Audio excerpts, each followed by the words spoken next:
I've been having some hard traveling, I thought you knowed. I've been having some hard traveling way down the road. I've been having some hard traveling, hard rambling, hard gambling. Been having some hard traveling, Lord. I've been riding them fast rattlers, I thought you knowed. I've been riding them flat wheelers way down the road.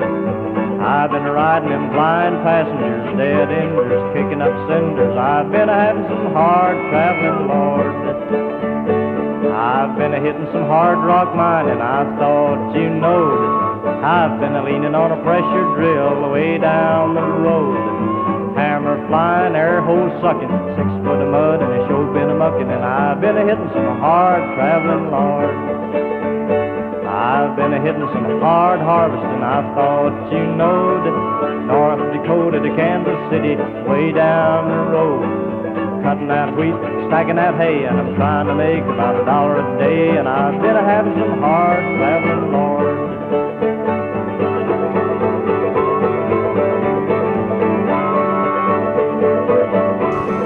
You're $150,000 in debt. Now, how the heck did that happen? Well, I graduated from a 4-year college and I got $50,000 in debt, and my fiance graduated from Carnegie Mellon is in $100,000 in debt. And we've been putting off our wedding for 2 years, and we live paycheck to paycheck. Even though he's making $70,000 a year, we live in an apartment and we're having trouble affording a wedding. So that just proves that, you know, no matter how much money you make or what job you get or how much you go to school and get that degree, you're still going to suffer. Yeah, and my sister is actually living with me because with her 4-year degree, she couldn't find a job, and she's also $50,000 in debt. My name is Hannah. This is actually my first day down at Occupy Pittsburgh. I came right after work because I think this movement is so important. The way the economy is, the way that corporations, Wall Street, the banks just run everything, and it is no longer fair. It's never really been fair, my opinion. And I feel like that now is the time when we're hitting a low point, and all we need to do is come back up, and we need to start taking more control over the way this country is going, and we need to be occupying all over the country. Now it's all over the world. It's a great movement. I'm so proud to be a part of it. My name is Ona Hogarty, and I'm a junior right now at Warren Wilson College in Swannanoa, North Carolina. I'm home on break, but I'm a global studies major there, and global studies tries to look at the world's problems in sort of a socio-economic kind of way and look for causes and solutions. And one big problem that I've been seeing is with this polarization around the globe and even in our own country, where we're engaged in a race to the bottom, where all the jobs go someplace cheap and the environment gets destroyed and everyone's at a disadvantage just so that a couple people can make a profit by selling things at ridiculously low prices. And I don't like that. And I don't like being in debt and being uninsured either, so I'm here to hold a sign and be angry. Sort of a double thing. I'm encouraging people to honk because, you know, that's right here. We're trying to get support, trying to drum some support, and because this is really what it's about. You know, there's only love here. There's no drugs here. There's no alcohol here. There's only love, and we're here to have our voices heard. And among other things, among many of the worthy causes represented here, just to point out, there's a prevailing delusion in this country that a corporation, an entity with no moral compass of any kind, only the motive to make a profit, is a person. And that is a delusion that we are suffering collectively in this country. That's something we need to all wake up from and be liberated from.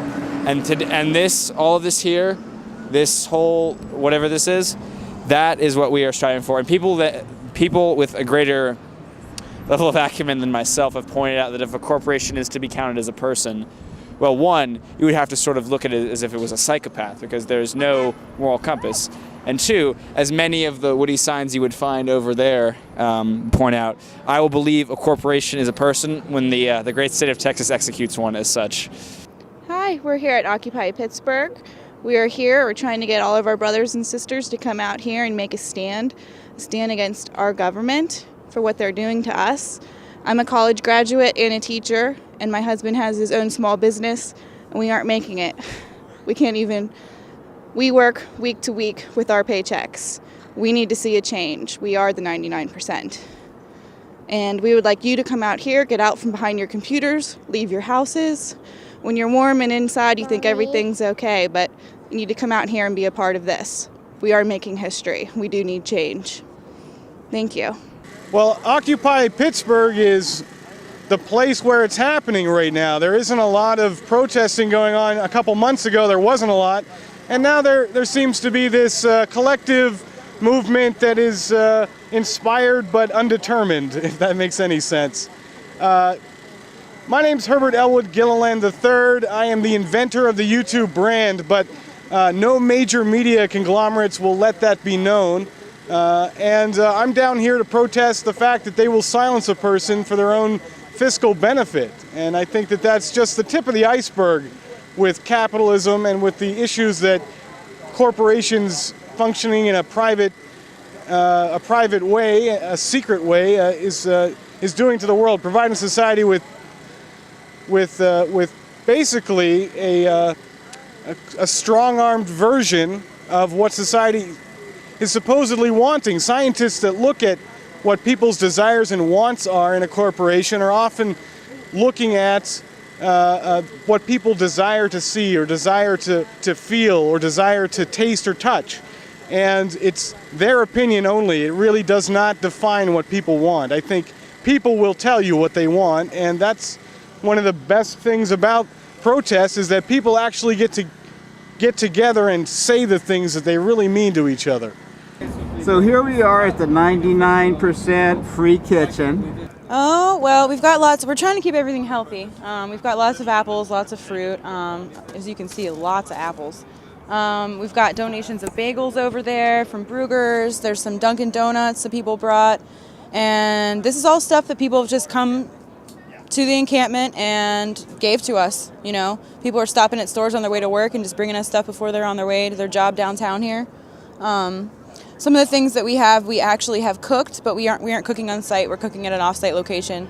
But every day at 6 o'clock we have like a hot dinner, and every morning we've got hot coffee, and we try to have like something hot for breakfast because it's still kind of chilly in the morning. But Approximately how many people do you think are camped out here? last night my count was 67 tents. So if you want to, guesstimate and say that there's 2 person per tent, that's a pretty large amount of people. Maybe like 150, 200 people. That's my guess. Well, in our leaderless occupation, we have set up various groups.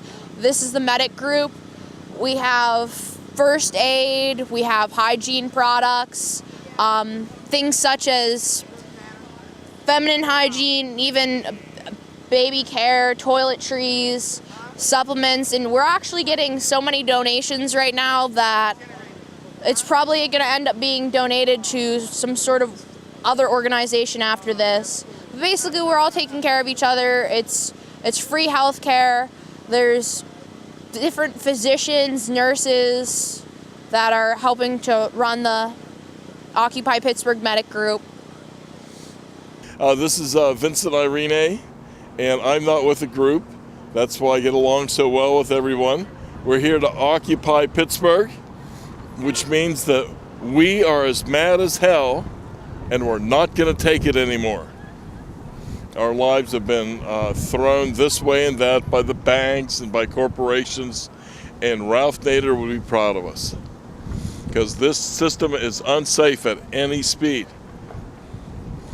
And while you're surfing the net, look up The Day the Empire Fell on Amazon and buy my book. It's not boring. Come down here with a tent, a sleeping bag, a flashlight, and late at night we'll read it in the dark. Everyone come down here to Occupy Pittsburgh. We say hello to everyone throughout the world who's occupying the various cities, including Cincinnati, that's getting fines and tickets every day for occupying a city park. I've been hitting some hard harvesting. I thought you knowed North Dakota to Kansas City, way down the road. Cutting that wheat, stacking that hay, and I'm trying to make about $1 a day. And I've been having some hard traveling